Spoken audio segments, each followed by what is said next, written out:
हाय प्यारे बच्चों। आज हम लोग एक ऐसा क्वेश्चन सीखेंगे जो बोर्ड एग्जाम के लिए बहुत ज्यादा महत्वपूर्ण क्वेश्चन है। आप देख रहे हैं कि आपके बोर्ड एग्जाम चल रहे हैं, तो ये क्वेश्चन आपके लिए वेरी हेल्पफुल रहेंगे। तो यहाँ पे हम सीखेंगे कि रूट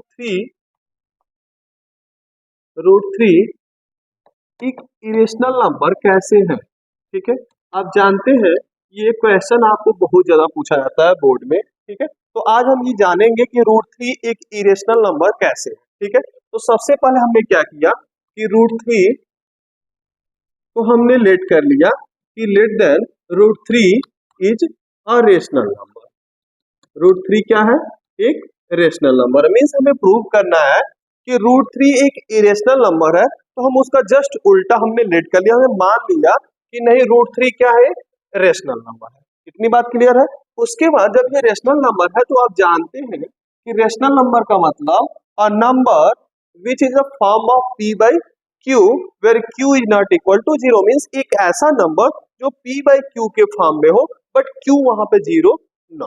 ठीक है, तो यहाँ पर जब रूट 3 एक रेशनल नंबर है तो मीन्स हम इसे लिख सकते हैं कि root 3 equal to a upon B.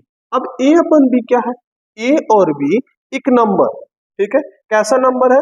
को प्राइम नंबर है। अब आप सोच रहे होंगे को प्राइम नंबर क्या होता है? तो को प्राइम नंबर वह नंबर होता है जिसमें आपको कोई भी कॉमन फैक्टर न मिले सिवाय किसके? 1 के। ठीक है, तो मीन्स हम यहाँ पे लिख देंगे ए एंड बी इज को प्राइम नंबर। को प्राइम नंबर, बात नहीं क्लियर है? ठीक है, उसके बाद हम क्या करेंगे? इसका स्क्वायर करेंगे। तो रूट 3 का स्क्वायर कितना होता है? 3। और ए का स्क्वायर होता है ए स्क्वायर और बी का स्क्वायर होता है बी स्क्वायर। ठीक है, हमने क्या किया? Squaring both. बात समझ में आ गई? सबसे पहले हमने क्या किया? रूट 3 को जब इरेशनल प्रूव करना था तो हमने माना कि एक रेशनल नंबर है। क्लियर है? उसके बाद उसे हमने ए बाई बी के टर्म में लिख दिया और ए और बी यहाँ पे क्या है? को प्राइम नंबर है। ठीक है, उसके बाद हमने इसका स्क्वायर कर लिया।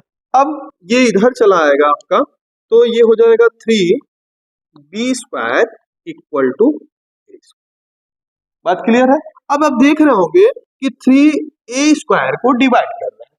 3a² को डिवाइड कर रहा है, तो मीन्स हम लिखेंगे 3 डिवाइड्स a²। अब जानते हैं कि यदि कोई नंबर स्क्वायर डिवाइड हो जाता है तो मीन्स वो सिंगल नंबर में डिवाइड होता है, तो मीन्स हम इसे लिख सकते हैं कि 3 डिवाइड्स a।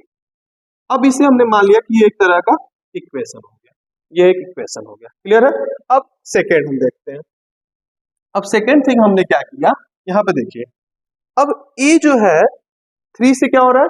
डिवाइड हो रहा है। जब 3 से कोई नंबर डिवाइड हो रहा है इसका मतलब वो 3 का मल्टीपल होगा। ठीक है, तो मीन्स ए की वैल्यू 3 के मल्टीपल में होगी। तो मल्टीपल मतलब हमने एक नया नंबर ले लिया सी। सी क्या है? सी एक इंटीजर। सी क्या है? इंटीजर। इंटीजर मतलब आपके पास 3 निगेटिव नंबर्स। क्लियर है? अब ए की वैल्यू 3 से, 3 से क्यों है? क्योंकि ए 3 से डिवाइड हो रहा है और नंबर तभी डिवाइड उससे होगा जब उसका मल्टीपल होगा। क्लियर है? अब आप देख सकते हो कि यहाँ पे लिखा हुआ है 3b² इक्वल टू, यहाँ पे देखो क्या लिखा है? a² का मतलब 3 का स्क्वायर 9 और ये हो गया c। अब इसको डिवाइड करके कितना हो जाएगा?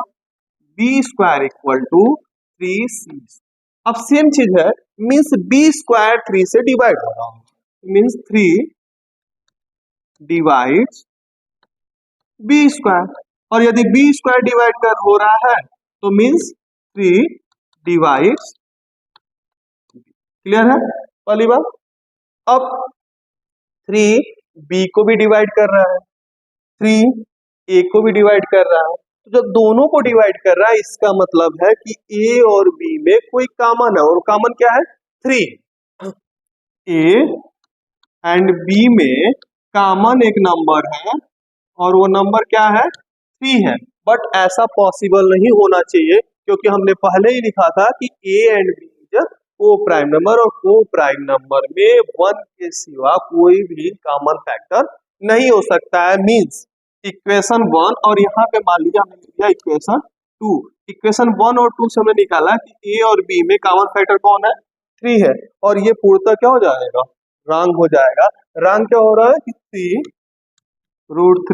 इज रेशनल, √3 इज रेशनल, ठीक है, it is not correct, it is not correct. Correct क्यों नहीं है, क्योंकि इन दोनों में 3 कॉमन मिल जा रहा है, जबकि ऐसी पॉसिबिलिटी नहीं है। तो जब रेशनल नहीं होगा वह नंबर तो क्या हो जाएगा, 3 इज इरेशनल।